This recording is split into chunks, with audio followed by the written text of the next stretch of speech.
Hello students, मैं अंजलि पयाल स्वागत करती हूँ आपका आईसीटी वर्चुअल क्लासरूम देहरादून से। कैसे हैं आप सब लोग? उम्मीद करती हूँ आप सब लोग अच्छे होंगे और अपनी लाइफ में बहुत बेहतर कुछ कर रहे होंगे। आज हम बात कर रहे हैं क्लास 9th के साइंस की, और जैसा कि आप लोग जानते हैं चैप्टर 4 हमारा यहाँ पर चल रहा था, स्ट्रक्चर ऑफ द एटम। बहुत सारे टॉपिक्स में आप लोगों ने पढ़ लिए हैं। क्विक रिवीजन लेंगे हम पूरे चैप्टर का, क्योंकि अब हम रिवीजन पर ही फोकस कर रहे हैं। तो इम्पॉर्टेंट टॉपिक्स पर बात करेंगे। स्ट्रक्चर ऑफ द एटम, जहां पर परमाणु की संरचना के बारे में हम लोग पढ़ रहे थे, जिसमें हमने बोला सबसे पहले कि परमाणु आपका होता क्या है। ठीक है ना? तो परमाणु आपका, जब आप किसी भी पदार्थ की बात करते हैं, उस पदार्थ के सबसे छोटे कण की बात हम लोग कर रहे थे। इससे पहले वाले चैप्टर में आपने बहुत सारी चीजें पढ़ी, जिसमें दार्शनिक अवधारणाएं आई, आपका डाल्टन की थ्योरी आई, जिन्होंने अलग अलग तरह से परमाणु की व्याख्या की थी, यानी पदार्थ के सूक्ष्मतम कण के बारे में उन्होंने बताया था। ठीक है ना? लेकिन इस अध्याय में हम बात करेंगे कि सूक्ष्मतम कण जैसा कुछ नहीं है, या अविभाज्य कण कुछ नहीं है। ठीक है ना? क्योंकि उससे छोटे सब अटोमिक पार्टिकल्स की भी खोज हो चुकी है, तो वो सबसे छोटा तो नहीं है, उसके अंदर और छोटे छोटे सब अटोमिक पार्टिकल्स के बारे में हम लोग बात करेंगे। ठीक है ना? तो स्ट्रक्चर ऑफ द एटम में सबसे पहले हमने एटम के बारे में पढ़े। Atoms are the building blocks of matter. ठीक है ना? एटम को हम क्या कह सकते हैं? बिल्डिंग ब्लॉक कह सकते हैं किसी भी मैटर का, किसी भी पदार्थ का। ठीक है ना? पदार्थ क्या है? जिसमें द्रव्यमान है, जिसमें आयतन है, वो पदार्थ है आपका। It is the smallest unit of matter. अभी तक हम लोग इसको क्या बोल रहे थे? स्मॉलेस्ट यूनिट, की सबसे छोटी इकाई है ये। और इसके बाद दैट इज कंपोज्ड ऑफ 3 सब अटोमिक पार्टिकल्स। ठीक है ना? लेकिन ये इंडिविजिबल नहीं है, इसके अंदर क्या है आपके सब अटोमिक पार्टिकल्स भी हैं, जिनको आप अवपरमाणविक कण होते हैं। और 3 मुख्य अवपरमाणविक कणों की बात हम लोगों ने यहाँ पर की थी, जो कि क्या क्या है आपके? इलेक्ट्रॉन हो गया, प्रोटॉन हो गया और न्यूट्रॉन हो गया। ठीक है ना? इसके बाद हमने इलेक्ट्रॉन की खोज की बात की थी, जो कि कैथोड रे एक्सपेरिमेंट में आपका खोजा गया था। जे थॉमसन की बात यहाँ पर आती है। और इसके बाद आपने एनोड एक्सपेरिमेंट एक पढ़ा था, जिसमें प्रोटॉन के बारे में हम लोगों ने बात की। एंड देन आपका किसकी खोज होती है? लास्ट में न्यूट्रॉन की खोज होती है, क्योंकि वो आपका कैसा कण है? अनावेशित कण है, इसलिए वो ना कैथोड एक्सपेरिमेंट में देखा गया, ना ही आपका एनोड रे एक्सपेरिमेंट में देखा गया। ठीक है ना? इलेक्ट्रॉन के ऊपर आप लोगों ने बात की कि इलेक्ट्रॉन हमारा एक निगेटिवली चार्ज पार्टिकल है, जिस पर आवेश की बात हम लोगों ने की, उसके द्रव्यमान की बात हमने की। और ये बहुत ही छोटे कण होते हैं, क्योंकि परमाणु इतना छोटा है और परमाणु के अंदर ये पाया जा रहा है, तो ये कितना छोटा होगा। ठीक है ना? इसके अतिरिक्त हमने प्रोटॉन के बारे में बात की थी, जो आपका धनावेशित कण होता है, और उस पर आवेश का जो मैग्नीट्यूड होता है वो इलेक्ट्रॉन प्रोटॉन में दोनों सेम होता है। बस दोनों क्या होते हैं? उनके जो चार्जेस होते हैं वो एक दूसरे के विपरीत होते हैं। एक पॉजिटिवली चार्ज होता है and the other one is negatively charge. Okay? जो हमने पहले जो परमाणु, अब परमाणु में अवपरमाणविक कण खोजे गए, उनकी स्थिति का पता लगाना था, लोकेशन। यानी कि आपका परमाणु के अंदर वो सब अटोमिक पार्टिकल कहाँ पर स्थित है। तो उसके लिए सबसे पहला मॉडल आता है हमारा। अलग अलग मॉडल्स यहाँ पर आए, लेकिन सबसे पहले मॉडल की बात करते हैं हम, थॉमसन अटोमिक मॉडल। ठीक है ना? या थॉमसन का, या जे थॉमसन का परमाणु का मॉडल, जिसमें उन्होंने कुछ भी नहीं कहा कि जो आपका परमाणु है उसको आप एक तरबूज की भांति समझ लीजिए। जैसे कि तरबूज होता है, वाटरमेलन, उसमें जो रेड एडिबल पार्ट होता है, लाल खाने वाला भाग होता है, ऐसा ही कुछ परमाणु के अंदर धनावेश होता है। और परमाणु के अंदर धनावेश क्या है? प्रोटॉन। ठीक है ना? उसी प्रकार से जैसे लाल खाने वाला भाग बिखरा पूरा फैला है, उसी तरह से आपके परमाणु पर भी पूरा जो गोला है परमाणु का, उसमें धनावेश फैला हुआ है। और उसके ऊपर आपका, जिस प्रकार से वाटरमेलन में ब्लैक सीड्स उसके बिखरे हुए रहते हैं रेड वाले पार्ट में, उसी प्रकार से परमाणु में धनावेश के अंदर इलेक्ट्रॉन बिखरे हुए रहते हैं। ठीक है ना? कुछ इस तरह से जैसे यहाँ पिक्चर में दिखाया गया है।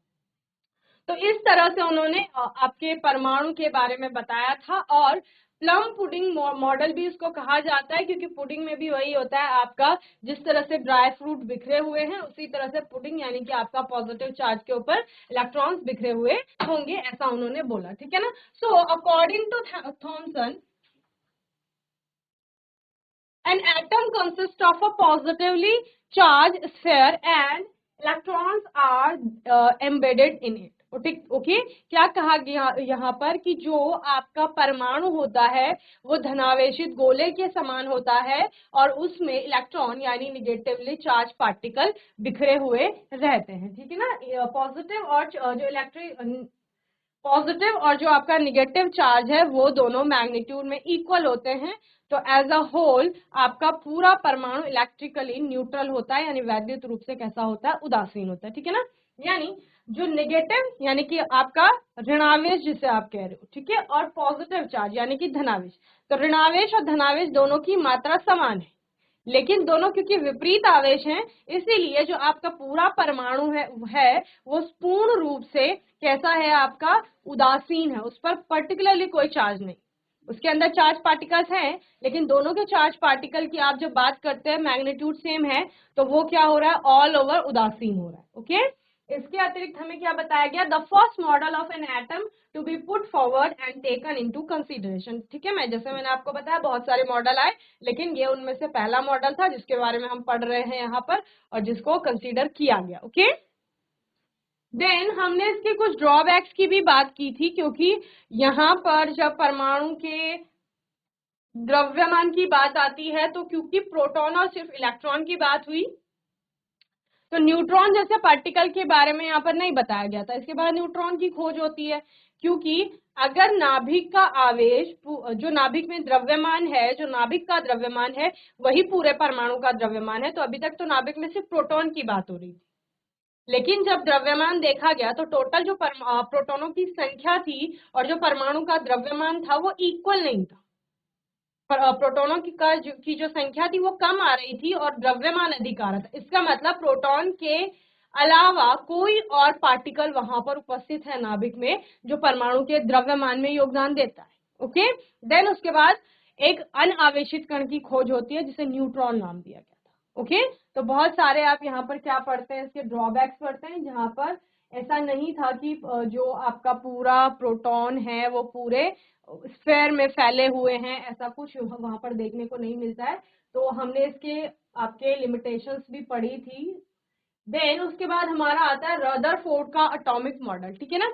रदरफोर्ड का एटॉमिक मॉडल बेसिकली एक एक्सपेरिमेंट था, ठीक है ना। उन्होंने प्रयोग किया था और प्रयोग करने के लिए उन्होंने क्या लिया, पदार्थ के रूप में जिस पदार्थ के अंदर हमने परमाणु को देखना था वो पदार्थ उन्होंने लिया सोना, ठीक है ना, गोल्ड।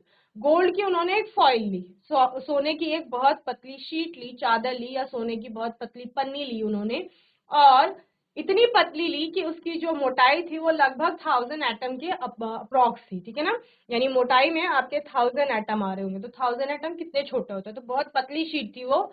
उस पतली चादर में उन्होंने एक रेडियो एक्टिव सोर्स लिया, सब्सटेंस लिया, जिसके न्यूक्लियाई से आपका अल्फा पार्टिकल्स निकल रहे थे, अल्फा कण या अल्फा किरणें निकल रही थी। इन अल्फा कणों या अल्फा किरणों की बमबारी इस सोने की पन्नी पर की गई और इस सोने की पन्नी के चारों ओर लगा दी एक रिफ्लेक्टिव स्क्रीन, फ्लोरिसेंट या फॉस्फोरिसेंट आपकी स्क्रीन्स होती हैं, उन्हीं की तरह एक रिफ्लेक्टिव स्क्रीन का प्रयोग किया गया।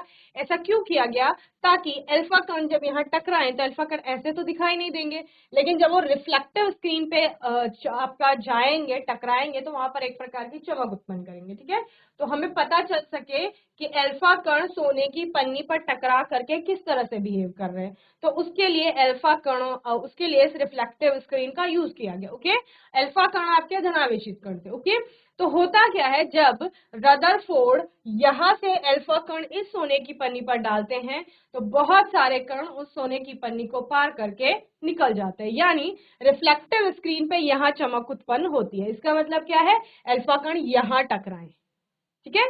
तो अधिकतर जो कण थे वो आपका सोने की पन्नी को पार करके निकल गए एज इट। ओके, देन कुछ कण ऐसे थे जो इससे टकरा करके एक छोटे एंगल पर डिफ्लेक्ट हो रहे थे, यानी कि अपने मार्ग से विचलित हो रहे थे, लेकिन बहुत छोटा कोण बनाते हुए विचलित हो रहे थे। और इतने सारे जब एटम्स डाले गए, इतनी सारी किरणें डाली गई, उसके बाद आपको कोई एक कण जाकर ऐसा मिलता है कि जो जिस रास्ते से गया उसी रास्ते से टकरा करके वापस आ गया, यानी यहाँ से गया सीधे और यहाँ पर टकराता है और टकरा करके फिर उसी मार्ग से वापस आ जाता है। इससे क्या समझ में आपको आता है, ठीक है ना।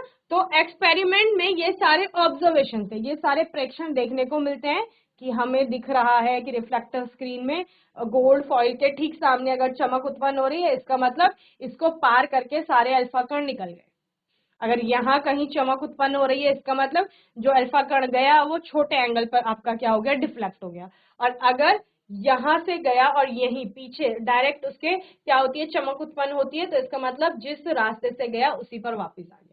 ठीक है, तो इस तरह के ऑब्जर्वेशन हमें देखने को मिलते हैं। अब इन ऑब्जर्वेशन से क्या कंक्लूजन उन्होंने निकाला, यानी निष्कर्ष क्या निकलता है? निष्कर्ष ये निकलता है कि जब अधिकतर आपके अल्फा कण सीधे निकल गए हैं, इसका मतलब है कि परमाणु का, ये पूरा पदार्थ है सोना, पदार्थ के अंदर क्या होगा, परमाणु होगा, और परमाणु का अधिकतर भाग क्या होगा, खाली होगा। समझ रहे हैं, परमाणु का अधिकतर भाग खाली होगा, क्योंकि जो आपकी सोने की पन्नी है उससे टकरा करके अधिकतर अल्फा कण उसको पार कर जाते हैं।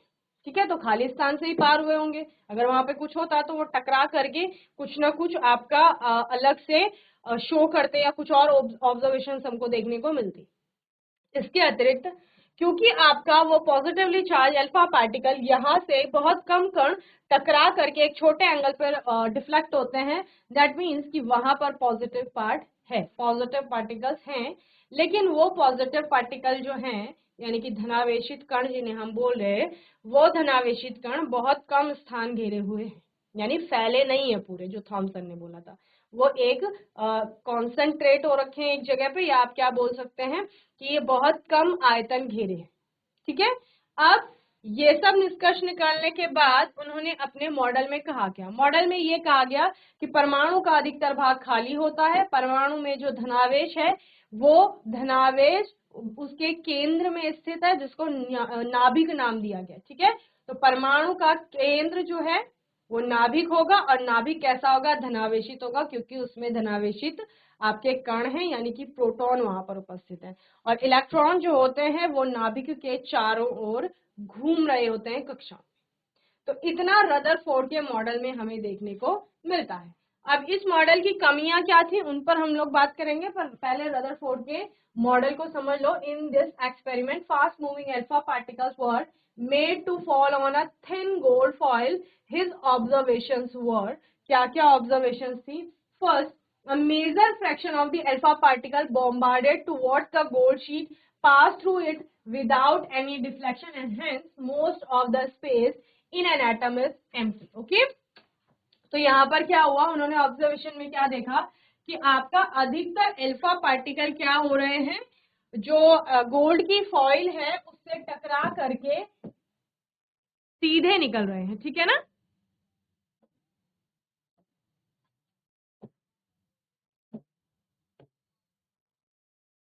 विदाउट एनी डिफ्लेक्शन, कोई डिफ्लेक्शन नहीं दिखाते और सीधे निकल जाते हैं।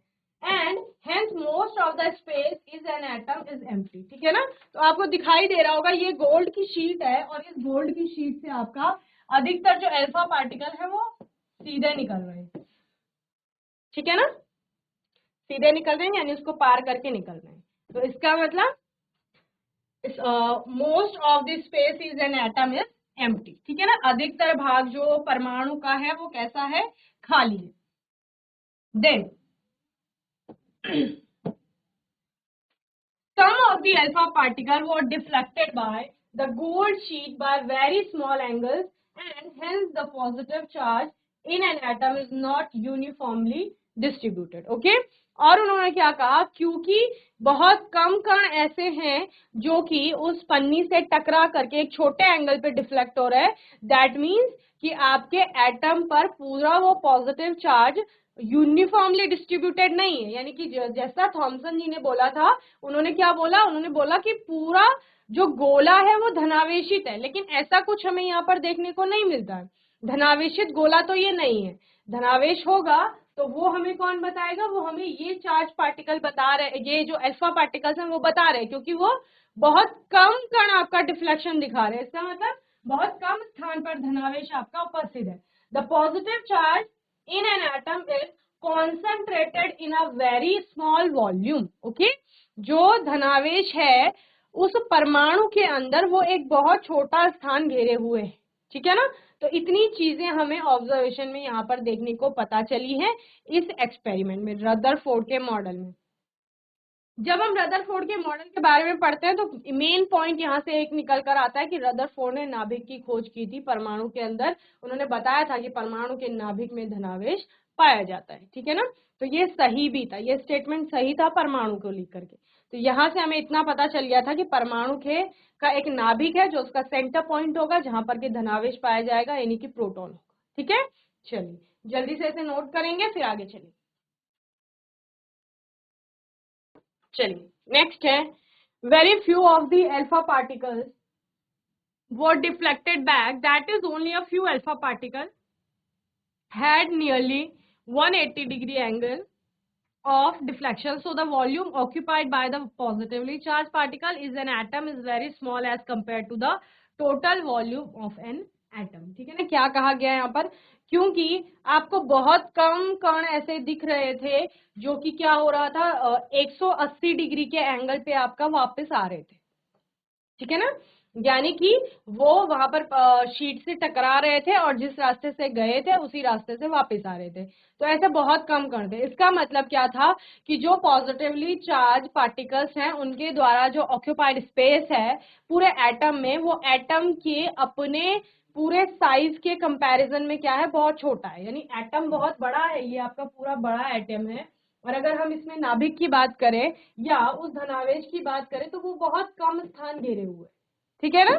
परमाणु के तुलना में जो धनावेश है वो कम स्थान घेरे हुए है, ऐसा हमें उससे पता चलता है। Okay then Rutherford's model of an atom, model में आपने क्या क्या पढ़ा है, यहाँ पर क्या क्या समझ आता है आपको। पहली चीज, Rutherford concluded the model of an atom from the alpha particle scattering experiment as, first point था there is a positively charge centre in an atom called nucleus, ठीक है ना।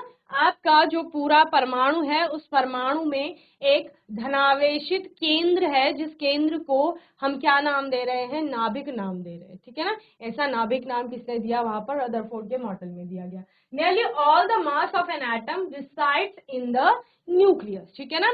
पूरा जो परमाणु का द्रव्यमान है वो उस केंद्र का द्रव्यमान है, उस नाभिक का जो द्रव्यमान है वही पूरे परमाणु का द्रव्यमान होगा। Then the electrons revolve around the nucleus in well-defined orbits.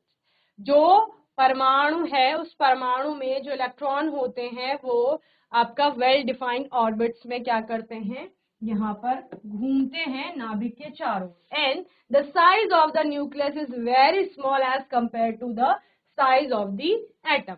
परमाणु की तुलना में, परमाणु की तुलना में जो नाभिक का आकार है वो बहुत ही छोटा है, ठीक है ना। उन्होंने बोला था कि अगर हम कुछ किलोमीटर त्रिज्या का, ठीक है ना, कुछ किलोमीटर त्रिज्या का एक स्टेडियम मान लें और उस स्टेडियम के सेंटर में हम क्या करें, एक टेनिस की बॉल रख दें, तो वो कुछ किलोमीटर त्रिज्या का जो स्टेडियम है वो हमें परमाणु का आकार बताता है, और उसमें जो टेनिस की बॉल रखी हुई है उस साइज का आपका क्या होगा, नाभिक होगा। यानी उन दोनों की आकार में तुलना कीजिए, अब टेनिस की बॉल कितनी छोटी है और अगर कुछ किलोमीटर त्रिज्या का आपका परमाणु है तो वो कितना बड़ा है। तो इतने बड़े परमाणु के अंदर नाभिक कितना छोटा होता है ये हमें बताया गया था, ठीक है ना। चलिए now drawbacks of Rutherford model.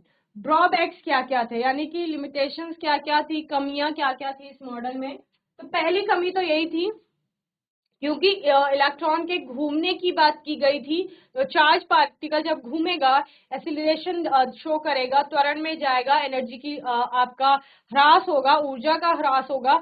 ऊर्जा अगर धीरे धीरे कम होगी तो उससे इलेक्ट्रॉन जो मूव कर रहा है उसका जो पथ आप बोल सकते हैं या जिस ऑर्बिट में घूम रहा है, धीरे धीरे वो ऑर्बिट का साइज छोटा होता जाएगा और एक समय ऐसा आएगा कि वो नाभिक में गिर जाएगा। और अगर इलेक्ट्रॉन आपका नाभिक में गिर गया तो इस तरह से तो परमाणु के स्थायित्व की आप व्याख्या कर ही नहीं सकते कि परमाणु स्थिर होता है, और परमाणु अगर नहीं होगा तो पदार्थ भी नहीं होगा। तो इस चीज को एक्सप्लेन नहीं कर पाए थे कि इलेक्ट्रॉन कैसे घूम रहा है। He explain that the electron in an atom revolve around the nucleus in well defined orbits. उन्होंने क्या बताया कि इलेक्ट्रॉन जो है वो नाभिक के चारों ओर घूम रहा है, वेल डिफाइंड ऑर्बिट्स में घूम रहा है। and the particles in a circular orbit would experience acceleration, ठीक है ना। अगर कोई पार्टिकल सर्कुलर ऑर्बिट में घूम रहा है, ठीक है ना, वृत्ताकार पथ में घूम रहा है, तो वो एक्सीलरेशन को एक्सपीरियंस करेगा, यानी त्वरण वो आपका दिखाएगा। Thus the revolving electron would lose energy and finally fall into the nucleus, okay। अगर वो चार्ज पार्टिकल घूम रहा है तो घूमने के बाद एनर्जी का क्या होगा, ह्रास होगा, एनर्जी में कमी आएगी, ऊर्जा में कमी आएगी, और अंत में वो क्या करेगा, नाभिक में गिर जाएगा, ठीक है ना। ऐसा उन्होंने उससे समझ आता है। But this can not take place as the atom would be unstable and matter would not exist in the form we know, okay ना। उन्होंने क्या कहा, ये पॉसिबल नहीं है, ऐसा नहीं हो सकता, क्योंकि अगर ऐसा होता है तो आपका atom would be unstable, atom stable है ही नहीं। अगर एटम स्टेबल नहीं है and matter would not exist, तो मैटर भी हमारा एग्जिस्ट नहीं करेगा, पदार्थ भी नहीं होगा, ठीक है। पर ये पॉसिबल ही नहीं है, तो ये इसकी बहुत बड़ी कमी थी कि वो इलेक्ट्रॉन जो घूम रहा है ना बेसिकली, उसके बारे में नहीं बता पाए कि वो घूम कैसे रहा है, क्योंकि वो चार्ज पार्टिकल है और वो वृत्ताकार पथ में अपना घूम रहा है, तो इसकी एक्सप्लेनेशन नहीं दे पाए थे। Then Neil Bohr model properties of electron, proton और न्यूट्रॉन। तो यहाँ पर इलेक्ट्रॉन, प्रोटॉन और न्यूट्रॉन की प्रॉपर्टीज के बारे में बताया गया है। बेसिकली प्रॉपर्टीज क्या है आपकी, कि कौन कौन से पार्टिकल हैं, सब एटॉमिक पार्टिकल की बात हम कर रहे हैं, उनमें चार्ज क्या है, मास क्या है, सिंबल क्या यूज करोगे और लोकेशन क्या है, बस इन चीजों के का आपने थोड़ा ध्यान देना है, ठीक है ना। इलेक्ट्रॉन की बात कर रहे हैं, पहला चार्ज पार्टिकल कैथोड एक्सपेरिमेंट में जो खोजा जाता है, ठीक है, कैसा होता है, नेगेटिवली चार्ज होता है। इस पे कितना चार्ज होता है एक इलेक्ट्रॉन पे, -1.602 इंटू 10⁻⁻19 कूलम का आवेश यहाँ पर देखने को मिलता है, ठीक है ना। मास की बात करेंगे तो 9.11 इंटू 10⁻31 kg, तो यानी कितना छोटा पार्टिकल है। उसका जो मास है वो देखिए 10⁻31 kg, तो 10⁻31 kg मतलब इस डेसिमल को शिफ्ट कर लो इधर, ठीक है, लेफ्ट हैंड साइड में 31 प्लेसेस, तो कितना छोटा हो जाएगा ये वैल्यू, समझ रहे हैं।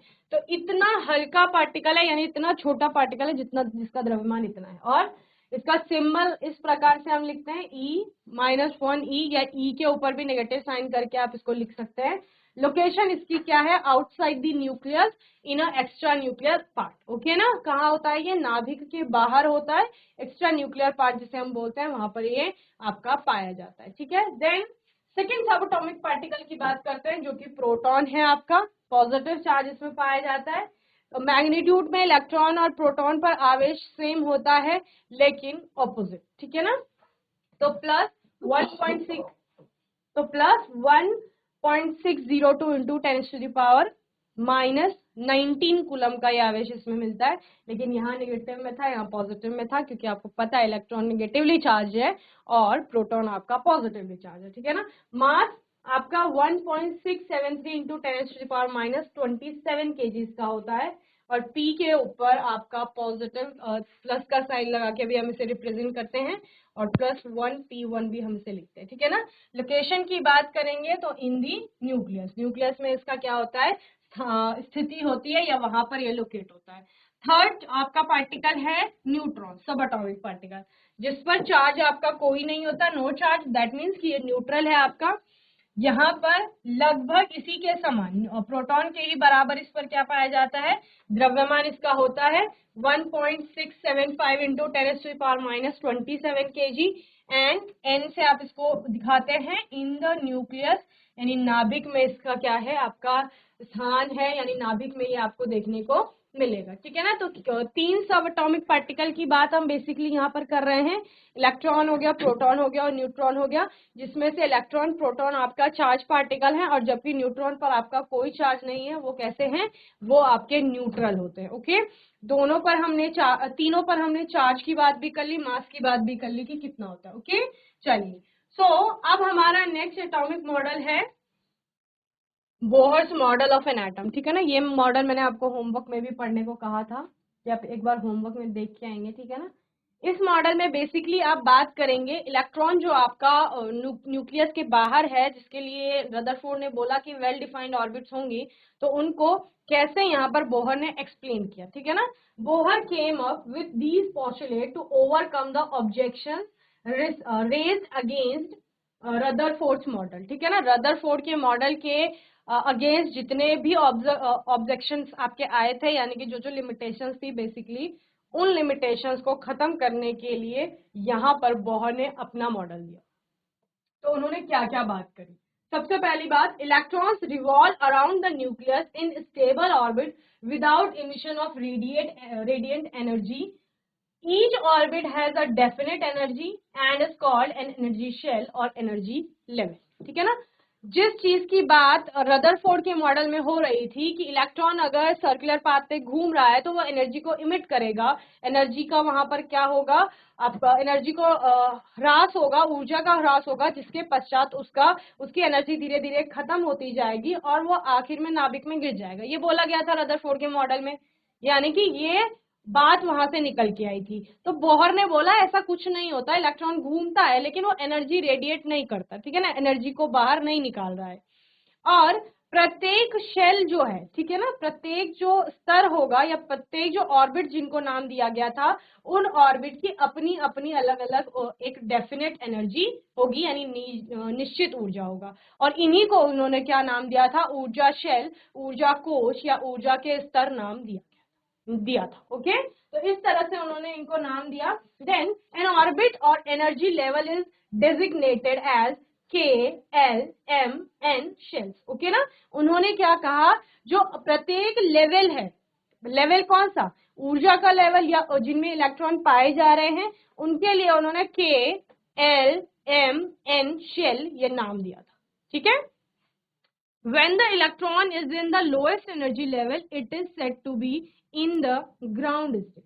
जब जो इलेक्ट्रॉन है वो लोएस्ट एनर्जी लेवल में होगा, ठीक है ना, सबसे कम ऊर्जा स्तर पर पाया जाएगा, तो उसको क्या कहा जाता है, उसकी ग्राउंड स्टेट कहा जाता है। An electron emits or absorbs energy when it jumps from one orbit or energy level to another. उन्होंने क्या बोला, अगर कोई भी आपका इलेक्ट्रॉन है वो एक ऊर्जा स्तर से दूसरे ऊर्जा स्तर पर जा रहा है, सब, ठीक है ना, हो सकता है नीचे वाली ऊर्जा स्तर से ऊपर वाली ऊर्जा स्तर में जा रहा है, या फिर ऊपर वाली ऊर्जा स्तर से नीचे वाली ऊर्जा स्तर पे आ रहा है, तो दोनों केस में क्या होगा, एनर्जी हमें चाहिए होगी, मतलब इलेक्ट्रॉन को चाहिए होगी। जैसे हम करते हैं, हम जंप करते हैं, नीचे वाली सीढ़ी से ऊपर वाली सीढ़ी पे जंप कर रहे हैं, या ऊपर वाली सीढ़ी से नीचे वाली सीढ़ी पे जंप कर रहे हैं। जब हम ऊपर से नीचे को जंप करते हैं तो हमें ज्यादा कोई एनर्जी की आवश्यकता नहीं होती है, लेकिन आपने फील किया होगा, आप नीचे किसी लेवल पे हो, उससे ऊपर आपको जंप करना है, तब आपको एक्स्ट्रा एनर्जी चाहिए होती है ना।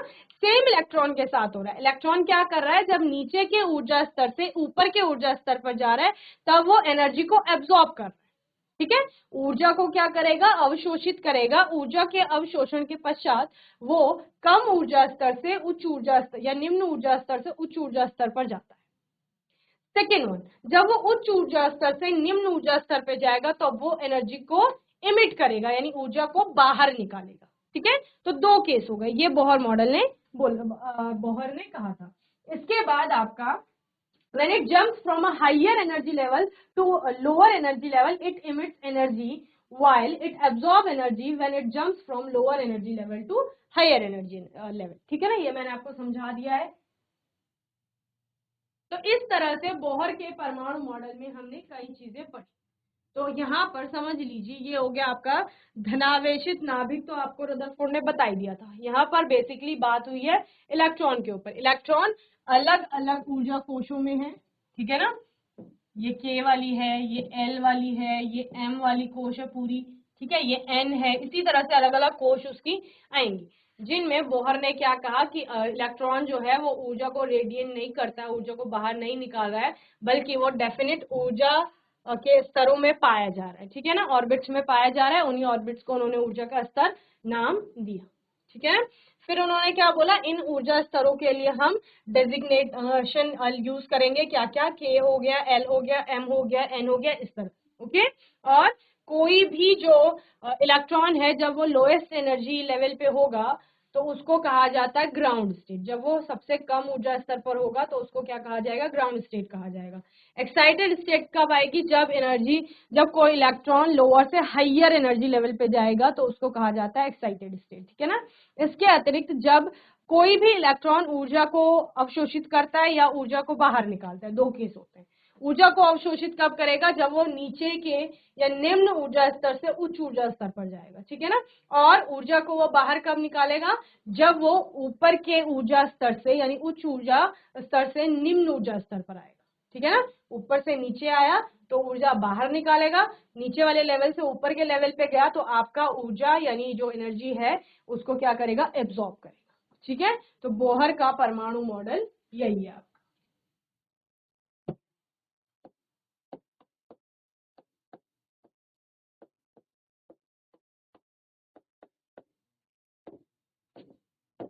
इससे पहले वाले मॉडल मैंने आपको लिखवा दिए थे हिंदी में, ये आप लिख लेंगे, बोहर का परमाणु।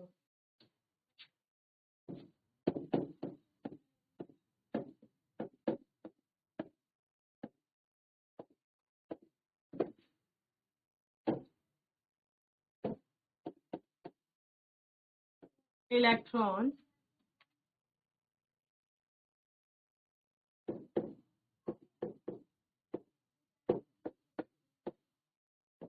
निश्चित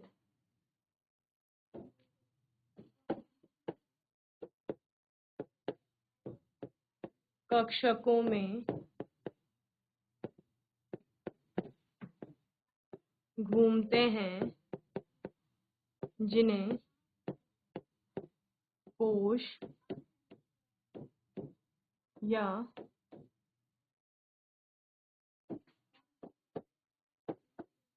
ऊर्जा स्तर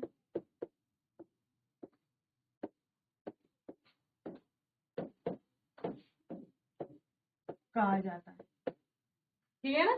क्या कहा गया, इलेक्ट्रॉन जो है वो निश्चित कक्षकों में घूमते हैं जिन्हें कोश या ऊर्जा स्तर कहा जाता है।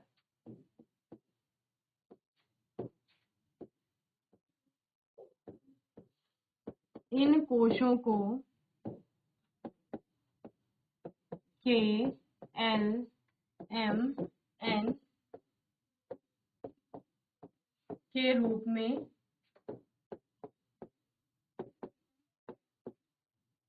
जाना जाता है, ठीक है ना। इलेक्ट्रॉन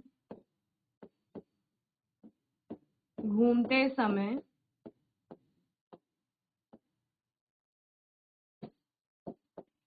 ऊर्जा नहीं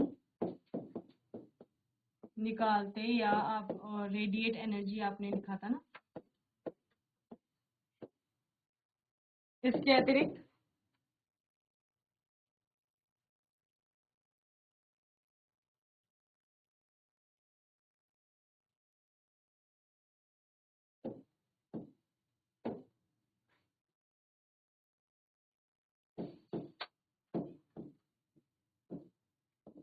निम्न ऊर्जा स्तर से उच्च ऊर्जा स्तर तक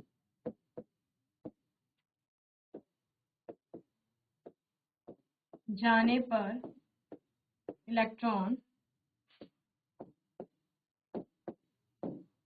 ऊर्जा का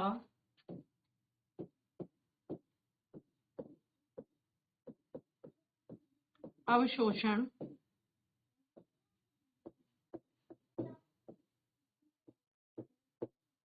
करता है, ठीक है ना। नोट करेंगे।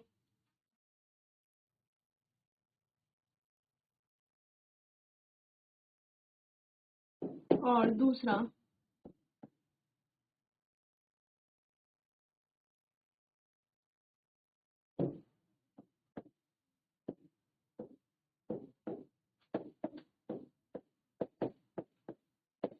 उच्च ऊर्जा स्तर से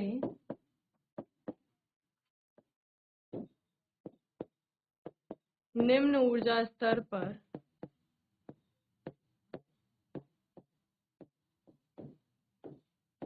आने पर इलेक्ट्रॉन ऊर्जा का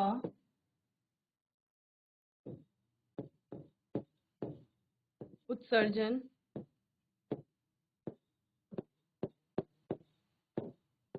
करते या ऊर्जा उत्सर्जित करते।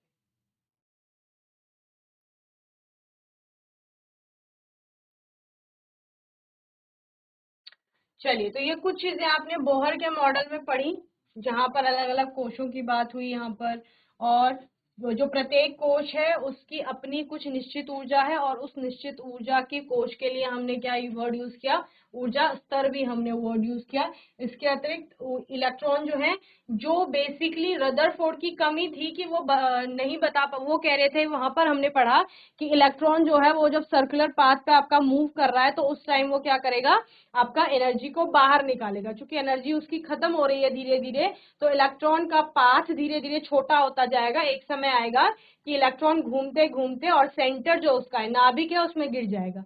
अगर इलेक्ट्रॉन नाभिक में गिर गया तो फिर परमाणु आपका कैसा है, अनस्टेबल, ठीक है, अस्थायी है। अगर परमाणु अनस्टेबल है, दैट मीन्स मैटर एग्जिस्ट करता ही नहीं है, यानी कि पदार्थ है ही नहीं। अगर पदार्थ नहीं है तो फिर तो कोई भी चीज नहीं है, तो ऐसा पॉसिबल नहीं है, ये उसकी लिमिटेशन थी। इसके बाद हम लोगों ने बात की यहाँ पर कि इलेक्ट्रॉन ऐसा नहीं करता है, वो ऊर्जा घूमते समय वो ऊर्जा को बाहर नहीं निकाल रहा है। ऊर्जा का उत्सर्जन कब हो रहा है, जब वो उच्च ऊर्जा के स्तर से निम्न ऊर्जा के स्तर पर आ रहा है। जैसे मैंने बोला, ऊपर से नीचे की सीढ़ी पर जब हम आते हैं तो हमें एक्स्ट्रा एनर्जी नहीं लगानी पड़ती, हम इजीली आ जाते हैं। लेकिन अगर हमें नीचे से ऊपर जंप करना है तो हमें एनर्जी चाहिए होती है। तो सेम इलेक्ट्रॉन कर रहा है, जब नीचे की ऊर्जा स्तर से ऊपर की ऊर्जा स्तर पे जा रहा है तो उस टाइम वो एनर्जी को अवशोषित कर रहा है। लेकिन जब वो उच्च ऊर्जा स्तर से निम्न ऊर्जा स्तर पर आ रहा है तो उस समय वो एनर्जी को बाहर निकाल रहा है, यानी उत्सर्जित कर रहा है। ठीक है, जीआईसी हरिपुरा हरन। Morning ma'am. गुड मॉर्निंग, क्या नाम है बेटा? अदिति राणा। अदिति, कौन सी क्लास में है? 11। 11th क्लास में? फिर तो आपको सारे जी मैम। एटॉमिक मॉडल आते हो। जी मैम। इलेक्ट्रॉन की खोज कौन से एक्सपेरिमेंट में हुई थी?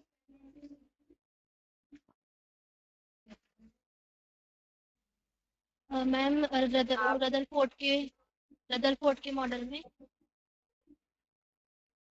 नहीं, कौन सा एक्सपेरिमेंट था वो? एनोड रे एक्सपेरिमेंट था या कैथोड बम रे एक्सपेरिमेंट? मैम कैथोड रे था, उसमें उनने बमबारिंग कराई थी गोल्ड की फॉइल पे। नहीं, कैथोड रे एक्सपेरिमेंट था, जो बमबारी हुई थी वो रदरफोर्ड वाले एक्सपेरिमेंट। ओके, रदरफोर्ड का था। Yes ma'am, yes ma'am. Very good. Sit down बच्चे।